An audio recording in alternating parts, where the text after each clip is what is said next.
It's really kind of boring, you know, to actually say the Clash again. But I've come back to the Clash in the last couple of months or so. I went back and listened to the London Calling Anniversary Edition.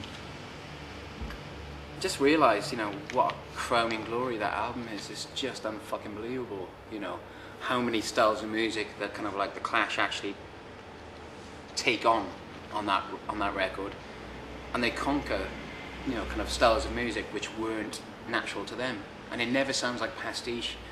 It never sounds, you know, it never sounds as if they never sound unconvincing. Basically, you know, there's stuff like old Stack Soul on there. There's kind of you know, there's stuff like kind of old rock and roll style on there, old kind of rockabilly style on there, straight punk, straight, you know, ska, and they always sound convincing. It never sounds as if they're being a kind of pastiche kind of covers band. It just sounds like the Clash, and it makes you realise what an amazing band they were. They were everything to everybody.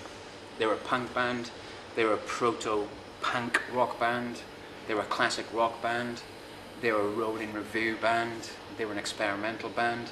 You know, they were everything to everybody in their career, whether it be the album Sandinista or London Calling or Clash or Give 'Em Enough Rope, or kind of, you know, what for all intents and purposes their last album, Combat Rock.